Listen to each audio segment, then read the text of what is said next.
வணக்கம். ஜோதிடர் உமாராணி, சேலம். இன்றைய பதிவு முதலாளி ஆகும் யோகத்தை பற்றி பார்க்கலாங்க. அதாவது சொந்த தொழிலில் மிகப்பெரிய வளர்ச்சி அடையக்கூடிய ஜாதக அமைப்பை பற்றி இன்னைக்கு பார்க்கலாங்க. ஒருவருடைய ஜாதகத்தில் நான் சொல்லக்கூடிய கிரகங்கள் பலம் பெற்று இருந்து, நான் சொல்லக்கூடிய பாவகங்களும் பலம் பெற்று இருந்தால் கண்டிப்பாக அவங்களுக்கு சொந்த தொழிலில் மிகப்பெரிய வளர்ச்சி அடையக்கூடிய வாய்ப்பு அதிகமாக உண்டுங்க. சரிங்களா? இப்போ என்னென்ன கிரகங்கள் அவங்களுடைய ஜாதகத்தில் பலமாக இருக்கணும் அப்படின்னா, புதன் பகவான் மெயினாக பலமாக இருக்கணுங்க. ஏன்னா புதன் பகவான் அறிவாற்றலை கொடுக்கக்கூடியவர். திறமை, தன் தொழில் செய்யக்கூடிய திறமையும் தரக்கூடியவரே புதன் பகவான் ஆவார். அவர் அந்த ஜாதகத்தில் நல்ல பலமாக இருக்கணுங்க.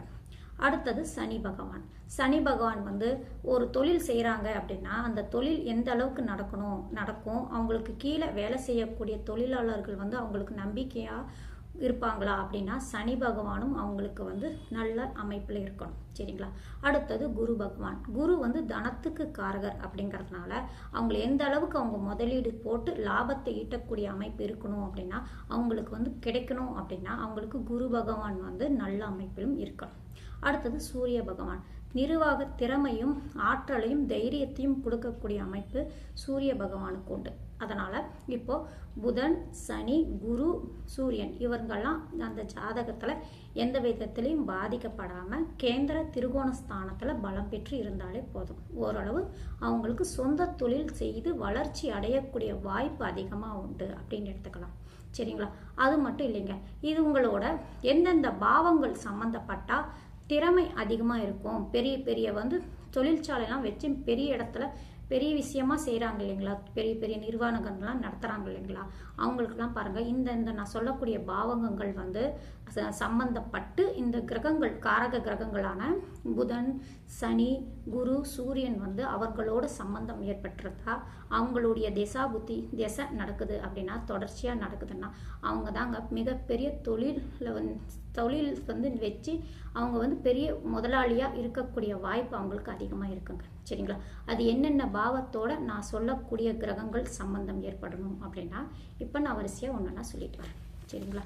இப்போ 2ஆம் இடம், 8ஆம் இடம், 11ஆம் இடம் இந்த பாவ அதிபதிகளோட நான் சொல்லக்கூடிய காரக கிரகங்கள் சம்பந்தம் ஏற்பட்டால் அவங்களுக்கு கண்டிப்பாக நல்ல பலன்கள் கொடுக்குங்க. ஏன்னா 2ஆம் இடம் தனம் ஸ்தானம், 8ஆம் இடம் திடீர் அதிர்ஷ்ட ஸ்தானம், அடுத்தது 11ஆம் இடம் லாபஸ்தானம். இவங்களோட இந்த நான் சொல்லக்கூடிய சனி, புதன், குரு, சூரியன் ஏதாவது ஒரு விதத்தில் இந்த பாவாதிபதியோட சம்பந்தம் ஏற்பட்டால் கண்டிப்பாக அவங்களுக்கு சொந்த தொழிலில் மிகப்பெரிய வளர்ச்சி அடையக்கூடிய வாய்ப்பு அதிகமாக உண்டுங்க. சரிங்களா? அல்லது 2, 11ஆம் அதிபதிகளோடோ அல்லது 4, 5, 10 இந்த அதிபதிகளோடோ இவங்க சம்பந்தப்பட்டாலும் ஓரளவு நல்ல பலன்கள் கொடுக்கக்கூடிய அமைப்பு.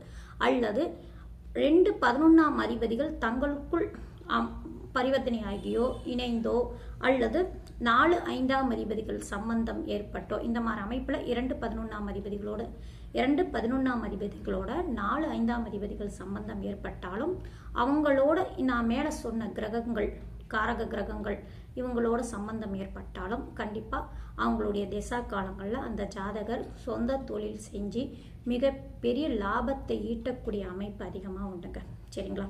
அது மட்டும் இல்லைங்க, இப்போ 8ஆம் இடம் அப்படிங்கிறது திடீர் அதிர்ஷ்ட ஸ்தானங்க.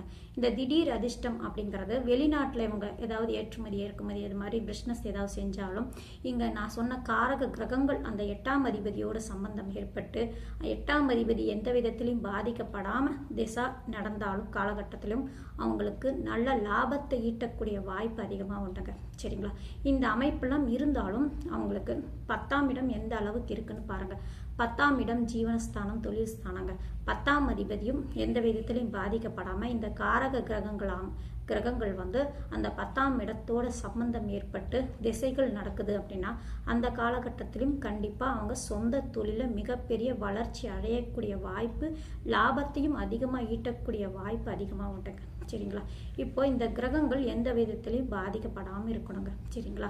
கேந்திர திரிகோண ஸ்தானத்தில் இருந்தாலும் அந்த ஸ்தானாதிபதிகளும் எந்த விதத்திலையும் பாதிக்கப்படாமல் அவங்களுக்கு கிரகங்கள் உக்காந்துருக்காங்களா அந்த சாரநாதன் அவங்களும் பாதிக்கப்படாமல் இருந்து இந்த கிரகங்களான புதன், சனி, குரு, சூரியன் இவங்களும் எந்த விதத்திலையும் பாதிக்கப்படாமல் இருந்து அடுத்தது இந்த 2ஆம் அதிபதியுடைய திசையோ 11ஆம் அதிபதியுடைய திசையோ அல்லது 10ஆம் அதிபதியுடைய திசையோ இவங்களுடைய திசையோ அல்லது இந்த காரகர்களுடைய திசையோ கண்டிப்பாக நடக்கும் காலகட்டங்களில் அந்த ஜாதகர் சொந்த தொழிலில் மிகப்பெரிய வளர்ச்சி அடையக்கூடிய லாபத்தை ஈட்டக்கூடிய வாய்ப்பு அதிகமாக உண்டுங்க. சரிங்களா?